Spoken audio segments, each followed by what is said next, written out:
Escudero is recognized.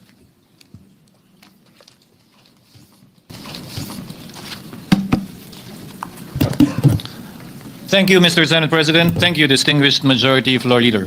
I rise to make a brief manifestation in response to the events of recent days. Ginoong Pangulo, meron po tayong kasabihan sa wikang Pilipino. Kapag nagturo ka ng daliri sa iba, may tatlong daliri na nakaturo palagi pabalik sa iyo. Sa mga nakarang linggo, malinaw na nililihis ang galit ng taong bayan tungkol sa mga ghost at substandard flood control projects mula sa mga totoong may kasalanan patungo sa Senado at sa ilang mga miyembro nito. Tila pilit na ginagawang panakipbutas, ika nga at fall guy, at diversyon ang mga senador palayo sa Kamara at sa mga tunay na may sala. Klarong-klaro po ang script nito. Ipitin ang tatlong dating DPWH officials, pakantayin sa kanila, mema banggit lang na senador, habang pinagtatakpan ang mga congressman na tunay na kasabwat nila sa mga lugar na ginagalawan nila. Simple ang patunay dito. Kapanipaniwala ba na wala silang kinausap na kahit isang congressman nakaupo na totoong may hawak ng mga distrito sa lugar na ginalawan nila sa hinaba-haba ng testimonya nila dito o sa Kamara? Banggit sila ng banggit, name drop sila ng name drop ng pangalan ng senador. Mas kinaklaro naman kung inyong papakinggan na wala silang masabing direktang nakausap o binigyan ng anuman. Lahat ito para lamang ipako ang mga senador sa media at sa publiko at ilayo ang atensyon sa Kamara at mga congressman. Bakit nga ba? Dahil tila mas malaking isda, ika nga, mas mataas, mas kilala ang mga senador kumpara sa congressman? Umaasa sila na maiibsan ang galit ng tao sa kanilang mga anomalya ukol sa flood control at tuluyan na silang makakatakas mula sa anumang pananagutan. Isang tao lamang, Ginoong Pangulo, ang nasa likod ng script at sarswelang ito. Siya ang dahilan ng kaguluhan, pagkakaaway-away, pagkakawatak-watak na ngayon yumayanig sa ating bayan, maprotektahan lamang ang sarili niya. Ang pangalan niya ay matagal nang bulong-bulungan sa bawat sulok ng bansa, pero ngayon, unti-unti nang sinisigaw ng taong bayan.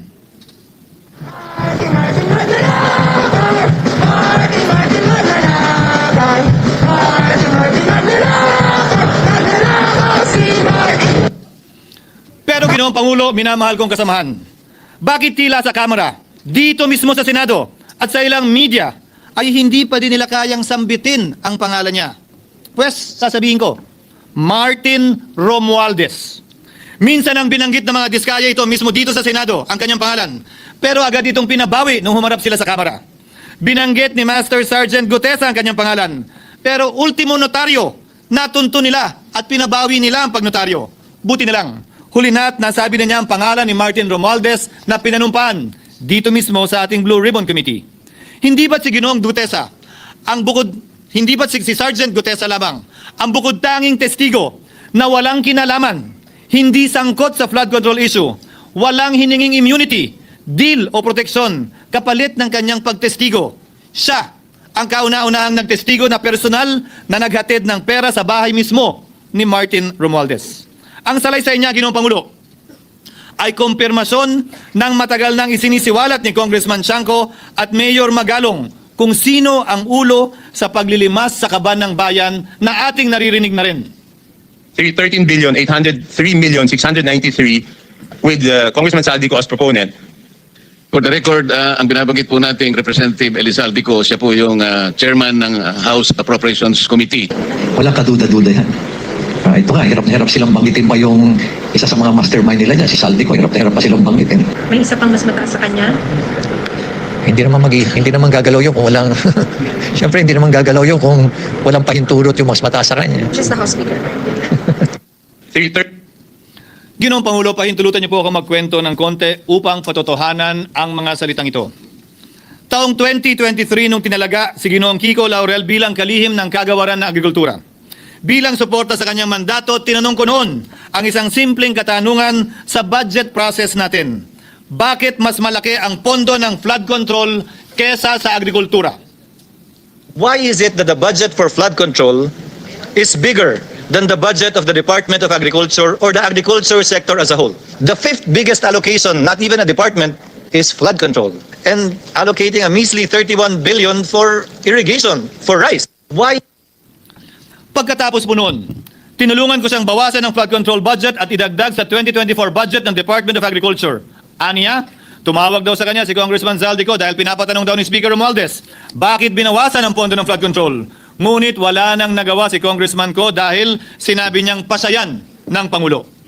Nung termino ko rin po bilang Pangulo ng Senado, maraming beses po akong tinanong ni Pangulong Bongbong Marcos tungkol sa panukalang budget para sa 2025. Sinabi ko po sa kanya ang buo at tapat na katotohanan para malaman po niya ang tunay na larawan at sitwasyon ng pambansang budget para sa taong yon. Ito marahil, Ginoong Pangulo, minamahal kong kasamahan, ang isa sa mga dahilan kung bakit pinag-utos ng Pangulo ang pag-veto at pag-for late release sa FLR at pag-hold ng malaking bahagi ng budget nila. Marahil, isa rin ito sa mga dahilan kung bakit ninais ng Pangulo na matanggal si Congressman Zaldico bilang chairman ng House Committee on Appropriations dahil sa mga inilahad ko at marahil na-discover din ng Pangulo kaugnay sa 2025 budget.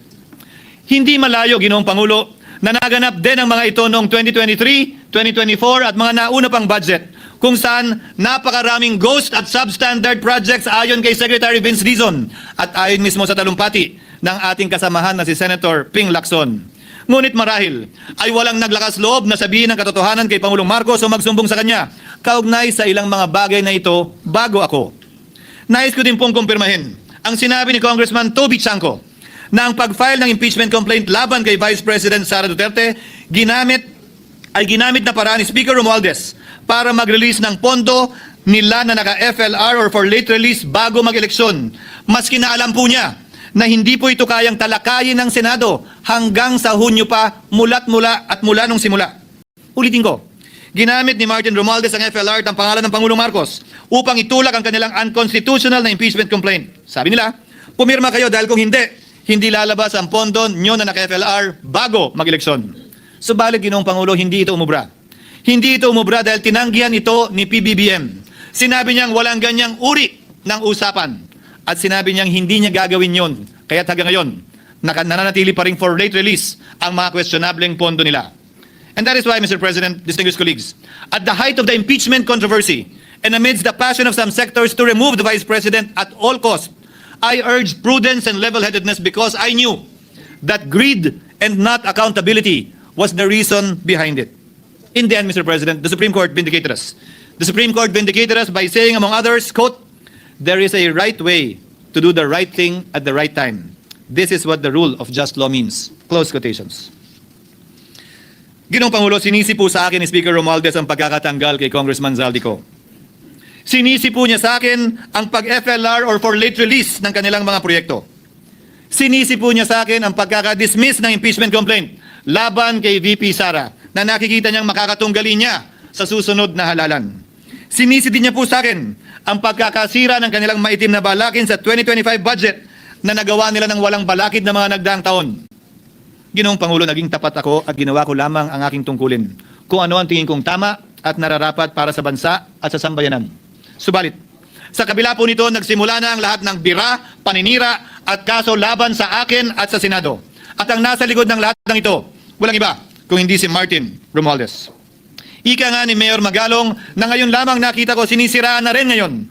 Bakit ko ba nilabanan at binisto sila Speaker Romualdez mula noon hanggang ngayon kung kasabwat at kasapakat lang din nila ako? Hindi ko po gagawin yun. Ang pinasakig ng tennis court ang nasabing gusali sinimulang pinatayo noong 6 ng Oktubre noong 2022 at ang kontraktor ang St. Gerard Construction na pagmamayari ng mga diskaya na nasangkot ngayon sa mga mahabagyang flood control projects. Dahil dito, kwenasyon na gilan ang pagiging special advisor ni Mayor Benjamin Magalo sa ICI. Lalabanan ko ba yung anlalakas na yan, sila Speaker? Lalabanan ko ba yung mga mayayaman na yan?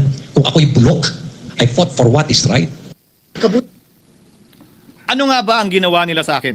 Una, hinalungkat ang isyo ng campaign contribution na tinanggap ko mula sa isang individual na may-ari ng kumpanyang nakakuha ng kontrata sa gobyerno. Inipit niya ang budget ng COMELEC sa Kamara dahil dito at binusisi ang di umano kaso kong ito. Subalit, Ginoong Pangulo, tulad ng sinabi ko sa simula ng aking talumpati, kapag ka nagturo ka ng daliri kanino man, may 3 daliring nakaturo pabalik palagi sa iyo. Anong nangyari? Hindi ba't biglang may lumabas na ulat ang PCIJ na ang dami naman palang opisyal, hindi lang senador, mas mataas pa ang tumanggap din ng ganung uri ng kontribusyon noong 2022 elections? Ang tanong ko ay simple. Kung legal at walang mali sa ginawa nila, edi dapat legal din at tama ang ginawa ko.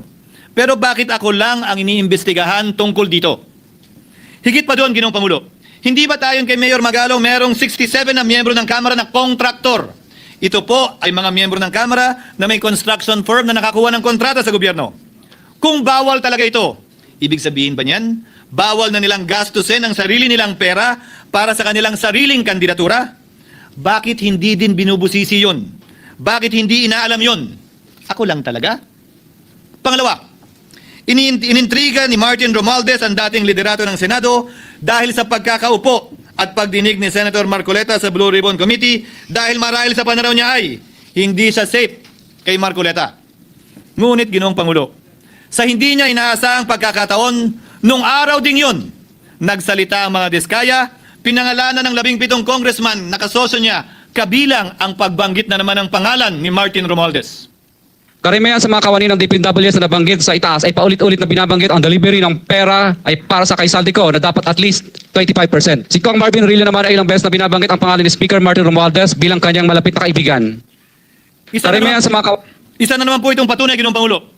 Kapag ka nagturo ka ng daliri sa iba, may 3 daliring nakaturo pabalik sa'yo. Pangatlo, sa pagdinig ng Blue Ribbon Committee kung saan ni-name drop ako ni Yusek Bernardo, bagaman inamin niyang personal na mismo na hindi niya rekta kung nakausap o binigyan ng anuman, bigla namang tumestigo si retired Master Sergeant Gutesa at muling pinangalanan si Martin Romualdez na hinahatiran daw niya ng pera sa mismong bahay nito. Ang bawat malita ay may lamang humigit kumulang 48 million pesos.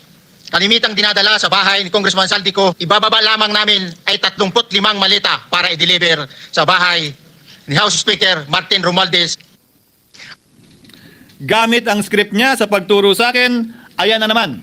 May 3 daliring nakaturo palagi pabalik sa kanya tuwing ginagawa niya yan. Ulitin ko po for the record, Ginoong Pangulo, ang sinabi ni retired Master Sergeant Gutesa. 35 maleta ng pera na naglalaman na mahigit kumulang 48 milyong piso bawat isa o kulang-kulang 1.7 billion pesos sa isang delivery. Ay di umano hinatid niya sa iba't ibang bahay, sa iba't ibang pagkakataon ni Martin Romualdez. Subalit, sa kabila ng lahat ng ito, hindi ba nakapagtataka? Bakit hindi sinasama si Martin Romualdez sa anumang investigasyon? DOJ man, NBI man, AMLAC man. No ako po ay pinuntahan, no ako po ay dumalo sa imbitasyon ng ICI bilang resource person. Binanggit ko at tinanong ko din ito sa kanila. Ganito ba katindi ang kapangyarihang hawak ni Martin Romualdez? Na bagaman hindi siya speaker, tila the name that cannot be mentioned pa din siya at nagagawa pa din niya ang nais niya kaugnay sa isang mapamiling hustisya o selective justice. Halimbawa, bakit ang daming kondisyon bago ipasok ang mga diskaya na nagpangalan sa maraming congressman sa witness protection? Pero pag si Alcantara, Hernandez at Bernardo, walang ganong kaparehong kondisyon. Bakit hiniling agad ang freeze order di umano para sa asset ng mga name drop na senador? Pero maliban kay Congressman Zaldico na mukhang nilalaglag na nila, ni isang congressman walang request para sa freeze order. Pagdating naman kay Martin Romualdez na diniliveran ng bilyong piso sa bahay mismo niya, ang sabi ay, quote, "We will work on it lang." Bakit interesado ang lahat sa 6 na senador na idadawit di umano ni Bryce Hernandez na handang-handa tayong alamin sana kung sino-sino sila para mapagpiestahan natin sila? Pero nung sinabi ni Bryce na hindi pala senador, kung hindi kongresista lamang ang papangalanan niya, aba, biglang naglaho ng parang bula ang atensyon. Parang wala na nagtanong. Parang wala nang interes para alamin. Sino-sino nga ba yung mga yan? Kung ako po yung tatanungin niyo, alam ko merong 6 na senador. May nagtatanong sa akin, bakit wala si Cheese? And my answer to that is, I'm almost sure, though probably hindi ma-mention si Cheese, simply because walang insertion doon. Si Sa Bulacan. Escudero, wala doon. Hindi po senador yung laman nung computer ko. So fake news yun, ha? May 6 na senador na nunumbrahan mo daw. Mga congressman yung nasa computer mo. Yes, yung nasa computer ko po, congressman po. Okay, thank you.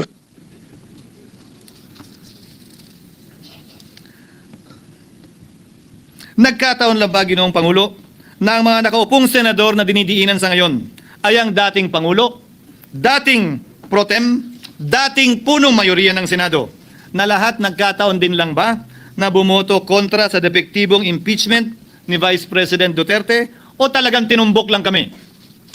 In other words, Mr. President, are we truly for transparency and accountability, or are we merely offering a politically convenient sacrificial lamb in an attempt to appease the rage of the people?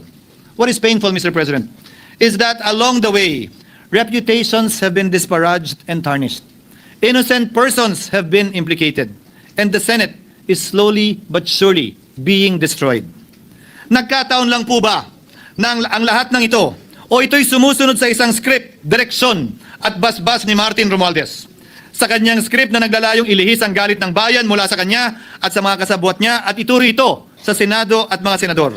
Ginoong Pangulo, ang script at sarswelang ito ay di uubra dahil napakalayo po nito sa katotohanan. Napakasama sa panlasa at tinitiyak ko sa inyo, hindi po ito matatanggap at lulunukin ng sambayan ng Pilipino. I've been in public service for 27 years. I've never been accused nor charged with corruption. This is the sterling record which they are trying to tear down, and I tell you, they will not succeed. I will defend myself, Mr. President, against these malicious and false allegations. In fact, I have already filed and will be filing necessary and appropriate charges against my accusers and prove them wrong. And with the help of the Almighty, I will be vindicated and declared innocent, I am sure. Kaya ko po ipagtanggol ang sarili ko, Ginoong Pangulo. Ngunit, Ginoong Pangulo, sino po ang nagtatanggol sa ating institusyon? Kaya't ang aking tanging hiling po sana sa inyo, Ginoong Pangulo, at sa ating mga kasamahan sa Senado.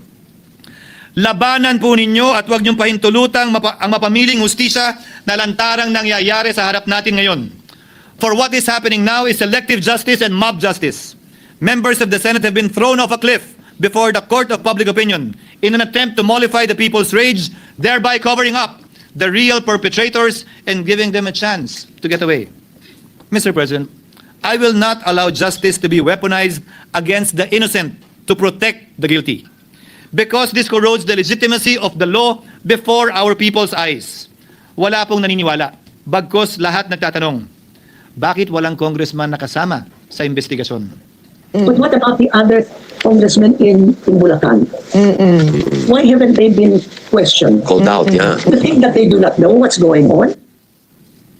Ginoong Pangulo, mga minamahal kong kasamaan, huwag po tayong sumunod sa script ni Martin Romualdez.